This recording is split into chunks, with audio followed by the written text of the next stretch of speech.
having me today. Yes, we're so happy to have you here. Liz and I are ecstatic to talk to you. So, Except for no one knows what day it is. Like, wonk, wonk, wonk. It's Friday. There's nothing to do. I mean, yes. Boring. Yes. Boring. So, Patty, tell our audience a little bit about who you are and how you got into the mortgage industry. Ooh, scary. So I am Patty Arvielo. I am co-founder and president of New American Funding. And I started in the mortgage business when I was 16. So I will be celebrating my 39th year in June of this year. Wow. So got a little flavor of what was available and just started to climb the ladder, starting from inputting derogatory credit on the mortgage factual reports and then figuring out why those people even needed them.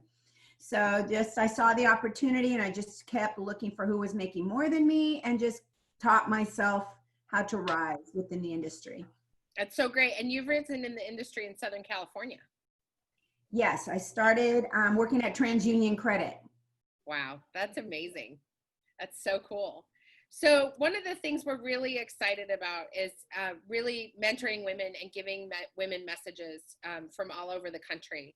And so we're wondering if you could talk a little bit about how women producers can be brave in the mortgage industry and ask for what they need. I'm still working on that. In fact, I just dealt with something like that this morning where, what was I told that I was what? Harsh?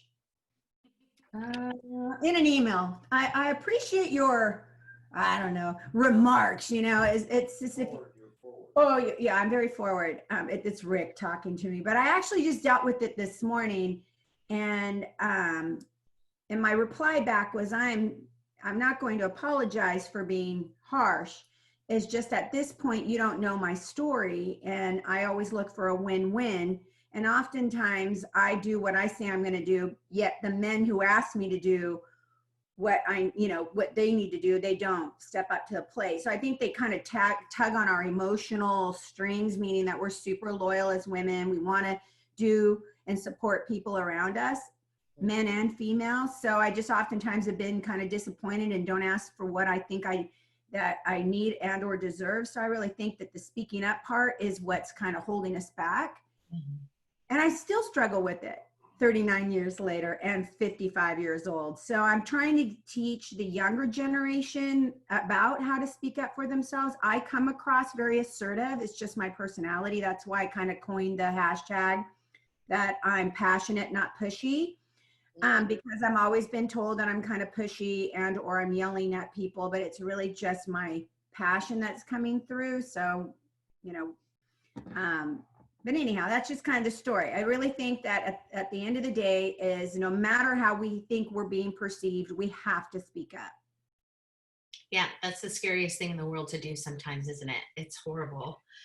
So the next question is, because I'm going to go through these questions quickly because I saw an article on Housing Wire came through this morning about you that I want to talk about. Oh, really? What was that? Oh, no, it was just this morning. It just came up. I was checking my email. Hey, yeah. Ricky. Ricky's where's Rick? Hi, Rick. Yeah, Rick's in the article too. So it's nice to see you, Rick. We're always together. I'm going golf. He's cheating. He's going golfing today. The golf course is opened up down here. So of course they did. Okay, so the question is, what do you wish you would have known in the beginning of your career that no one shared with you? That I was really good. Ooh, say more about that. Yeah. It has been the men in this industry that have pushed me to rise and or that I've had to emulate to be where I am today. So that's the part of business that I think I'm really good at is the man part. The part that I struggle with is just being my authentic self. Like I still am a woman. I'm a girl and I'm emotional and I'm passionate and I'm all over the place, meaning that, we multitask more than just any creature on the planet. And just, if I get asked one more time, so how do you balance? Really? When was the last time you asked Rick when he had balance in his life? No one asked Rick that question. No. So I've determined that people have come up with that. How do you find work-life balance to irritate women? So very irritating to me because if you're constantly trying to find something that's not there, right? So I feel like a failure all the time. I'm failing all the time. So I Right. just, a few years ago, yeah, I don't really like that question. It's not fair. And when was the last time you asked my husband that question? Never. So I've decided it's a question that's targeted towards women. And so I've kind of been backtracking that, going like, let's just move that away. Because it's just very frustrating because I suck as a mom when I'm at work. And when I'm at work, when I'm at work and when I'm here being a mom and cooking and doing what I need to do, I'm not really good at work. So there's the balance. It just doesn't coexist. There's no. Mm-mm. So you really wish that at the beginning of your career that someone would have said to you, "You're just that damn good." Yeah. It took a long time. Actually, it was Rick who told me I was really that good. I love that. That's neat. So I want to go back to a comment too. I had a boss say that you're not a girl, you're a dude. And I think that there is some truth to learning to navigate this business in a very direct manner, without a lot of feelings, in order to get stuff done, because we tend to work like men. Do you miss doing it like a woman in a way, or do you talk to me more about that? Because you said you are still a woman, or are you naturally just kind of this assertive, straight talking chick that just wants to get to business? Yeah. So I'm very much like my dad, who's very straightforward. I'm the friend that you really come to when you want to know if the truth. And it's brutal. And I really honestly didn't realize I was a lot like my dad until I have to tell my inner circle that I'm brutally honest. Mm-hmm. I don't have a filter, and that could be good and bad sometimes. Oftentimes I could be criticized for it. But if you know where I'm coming from and you're close to me, it's from a place of good. I have no malintention. I wish everyone well. So that's what I always say. If you know where it's coming from a male or a female, when somebody in your inner circle, a male's telling us you act like a dude, if you know it's coming from a point of love, then I'm arguably okay with that. If it's just some random dude that I just met on a panel, then no, I'm not okay with that. Like, where are you getting that from? You're throwing me into a pot. You don't, with a lot of other people that, you're calling me, you're identifying me, or you're telling me who I am. So like I said, it depends on where it's coming from. Like my husband, if he tells me you're kind of bossy, I'm like, yeah, baby, I'm bossy. That's why I married you though, so it's okay. Yeah. So I want to expand on that. I think there's a misconception that women can't be direct and speak their mind and can't hold people accountable. And I think that's where the comment, "You don't talk like a girl, you talk like a dude," comes from. Yeah. And so I want to be fair. We talk about intuition, we talk about femininity a lot, we talk about embracing it, but there are women that just really work like men too, and that's okay. I don't want to undermine that at all. That you I do it sometimes too. That we just go in and we kill it, and sometimes we leave some bodies on the floor. Sometimes we don't, and that happens sometimes. Mm-hmm. Okay, I love that. Okay, sorry, went off on that. So what words of advice do you have for women who are looking to change companies? Do your homework. Salesmen always get sold. We always tend to find that when we're listening to somebody, it sounds really good. Like when people come to interview at my company, the first thing I tell them is, listen, everything I'm going to say is going to sound great because I love my company. But where you need to find whether you fit in or not is through the people that work for me. So I oftentimes will refer candidates to people that work for me. Or I'll just say, pick up and call a random branch, someday, not everybody's happy every day at any company. So I really do think that doing your homework, finding out where the leaders of the company have come from, whether you're aligned culturally is really important. The demographics, like I have a 43% minority workforce at NAF. I have 58% women over male employed at NAF. So oftentimes women gravitate to me because they feel very empowered at my company, because I go on these live Zoom meetings and have for years. We call it NAF 360, and I talk about women empowerment. And at first I was kind of uncomfortable because I'm thinking, are the guys that work for me going to be bummed out? And you know what? They're not, because how I start this isn't just about women empowerment. This is about me teaching the males in this industry how to lead us to succeed. This is about the men that work at NAF. And when you have a daughter, and the likelihood is you probably might have a daughter, you're going to know how to raise her, to empower her to be a leader. Yep. So I talk about the balance of the two. I never exclude either. And I don't exclude race in our company either. That's kind of where I've made it a very comfortable place for you to identify for whatever you want to identify with. You will find a comfort zone at my company. Nice. That's so awesome. I love that so much. So you've had this really robust, almost 40-year career, and just have just moved all the way up. What is your favorite negotiation secret? Ooh, I'm actually not a really good negotiator because I'm too honest. Yeah. And like right now, I'm in the midst of possibly acquiring a portion of a company, and I told the owner, who's a female, and Rick also told her, listen, we're not maker, deal maker, shakers, or whatever you call it, deal makers. We're transparent and we're honest. So whether we're going to try to find a good balance of a good deal, that's probably harder for me and Rick. It's hard for me because I want it to be a win-win. I don't ever want somebody to walk away from me and say, they cheated me. That would hurt me a lot. So I don't know that I'm a great negotiator. I'm just, I'm very transparent, and I want it to be a win-win for both.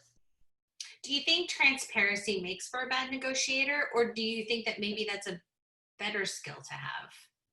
Well, actually, I was told this morning by our family attorney, we were thinking about investing in another company. He goes, you know what I love about you and Rick is that you invest in companies that are in your sphere.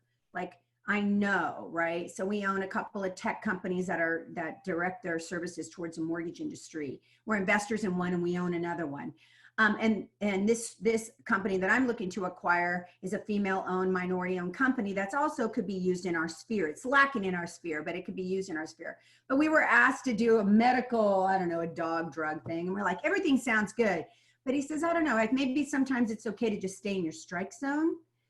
So, it's hard. I think that when you have the ability to invest in other companies, you hope that you're going to make all this money investing in another company. But at this point in time in my life, Rick and I are like, I don't know, do we really need the headache? Do we really need to make more? I don't know that that's our personality or even my personality at this point in time in my life. Nice. What's your one empowering idea you want to give to women?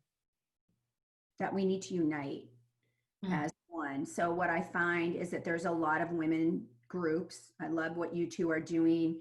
I'm involved in several, but I really feel that it's very disenfranchised. And if we came together like a YPO, or we came together as one organization, we have the power that men have.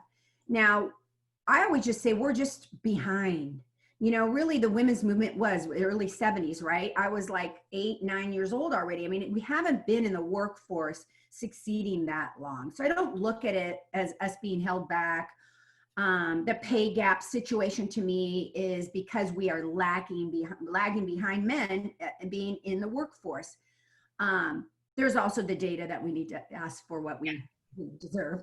But anyhow, it's just because we're behind. And so I'm excited because I really am the generation of women that has succeeded, but was told that I was just going to be somebody's wife and maybe a dental hygienist because that was jobs girls got.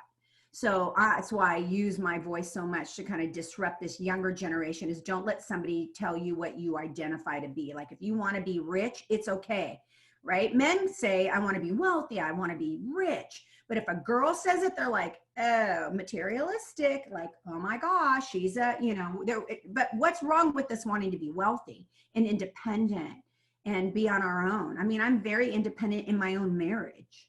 I don't ask Rick, like if I'm going to go buy a car, I just go buy a car, right?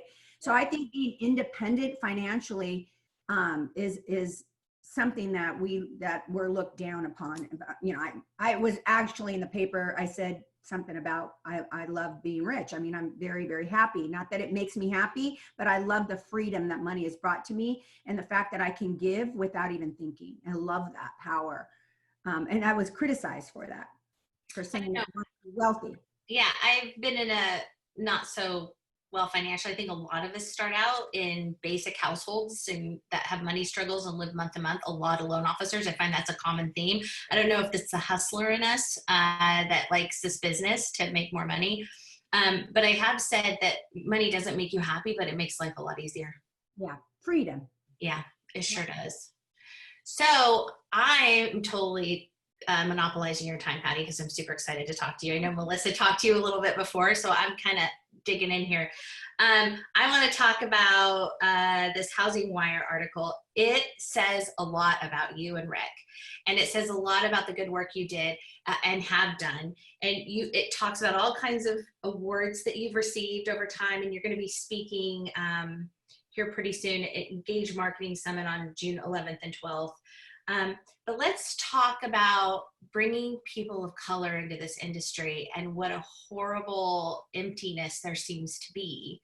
I was at a branch manager, I was a manager meeting of a big company, and I noticed the further up you get, the wider and more male it becomes as you climb the ladder.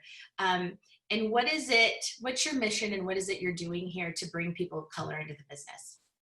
Well, I am a Hispanic, so I am a Latina. So it's definitely the mirroring effect of leadership and the representation is at my company. And so if you look at the demographics of our company, the the female over male ratio, the minority ratio, is that really they need to see themselves within the organization and not just at the bottom tier level, right? So I highlight minority producers, I highlight women producers at our company because it's really important for them to see themselves rising in an organization. We're all kind of the same. And what I say when I speak about being a Latina, it's like a club, right? It's like this cultural club, and we're super passionate about it. And we want to be together because there are fundamentally different ways that we feel because of the way we were raised. Like I feel guilty all the time. And my mom still makes me feel really guilty. Like when I call her at home, Mom, on your way home. What? ¿Qué? 7 o'clock? ¿Qué tienen Dominic? Who has Dominic? Like, who's taking care of your kid? Why are you at work? It's this constant guilt. And we deal with it. And if you tell any Latina, does your mom make you feel guilty? We laugh. So I think that it's working in organizations where they can look up and see themselves. Love it. Yeah, because you don't know what you don't know, and you can't vision what you have never seen. I grew up very rural and very secluded, and I remember going into people's houses. I was a realtor first, really lovely, rich houses, and we never had money. And I remember walking into people's houses the first time and realizing that this just wasn't a TV thing. I mean, I was that naive. I was like, people live like this. This is insane. And that light coming on, and I've always felt that's what representation does for people. It puts people out there so they're like, oh, they did it. I can do it too. There's a great picture of Wonder Woman, a little girl staring up at was it Wonder Woman? Yeah, Wonder Woman movie poster. And I often thought I never had that opportunity to look at a superhero like that, and it moved me. And I feel like what you're doing is doing the same thing, and I think that's fantastic. I think it's great. Yeah. Patty, one of the things I want to let people know about is the things you do to bring women together, particularly women of color. And you and I talked a little bit about the organizations that you do a conference, a meeting every year. Could you talk a little bit about that? Yeah, so I started a mentorship program about 2 years ago. It's called Thrive and Lead, and it was basically targeted towards Latinas.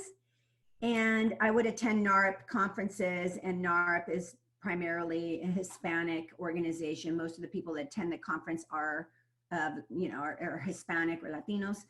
And I just saw the need for other women to have someone like me to ask advice of. So I started a mentorship program. It was targeted towards Latinas, and then it kind of broadened, and then it was all women in the mortgage industry. And then all of a sudden men start to trickle in. So now today I have one currently going on. It's very diverse. I have Black men, Hispanic men, some white men. I have mostly still Latinas, but different demographics. So I then decided that this mentorship needed to be in the mortgage industry. I think that's where we're lacking, right? But it's just been a passion of mine to give back. I may not have all the answers, but I've been through a lot. I didn't go to college. I stepped on a college campus and walked off. I did okay in high school. I'm just not really that student. And so I just want everybody to know that, that the reason why we come to this country, immigrants, is because it is the land of opportunity. And I just kind of make that clear to them that we come here. And I said, I am your housekeeper's daughter. My mom was a maid. She's Latina. She came here for a better life. And so I am the byproduct of why people come to this country. So I'm very honest about that, that path and that journey. And I think just a lot of people resonate with me. So you also work for the mortgage bank. You did do the Mortgage Banking Association's Diversity and Inclusion Committee as well. You've done a lot of work. I could go on and on. Housing counseling, Federal Advisory Committee in Washington, D.C. And it looks like you go back there a lot still. Do you still do a lot in D.C.? Well, I wish, yeah. So the funny thing is I sit on the National Park Foundation. So we are the foundation that is the nonprofit entity and funds all the funding for all the national monuments of the United States of America, every national park, American history is in the parks. I'm currently working with the National Park Service and Mindy Stearns and I to create a Mexican-American monument in this country. So, I work a lot of, I know I don't really look like a park girl, and actually wasn't a park girl until I was recruited to sit on this board, which is an appointed board by the Secretary of Interior. And never did I think in my life that I'd be surrounded by the people I'm surrounded by in this on this board. But we do a lot of work to make sure that the representation of Latinos is positive in this country. The media kind of portrays us as drug dealers and gangbangers, or we're gardeners and we're maids. Well, no, we're not. We own fat companies. We run big companies. The number one condiment in the United States of America is hot sauce, not ketchup. Wow. Yeah, something. Yeah. Thank God, because ketchup is gross. No, everybody uses hot sauce. I call it Mexican ketchup.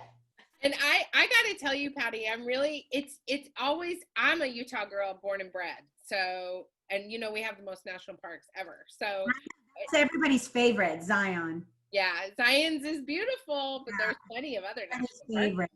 Yeah, but it makes me feel, it just makes me feel damn good when I hear about people, taking their companies from 0 to 100 and serving in places like the National Parks Foundation, and other places that expand the identity of women and women of color in places where women of color have never tread. So I just think that it's just lovely.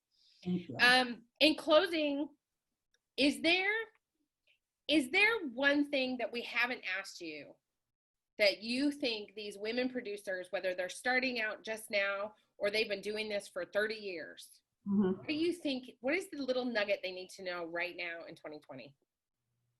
Wow.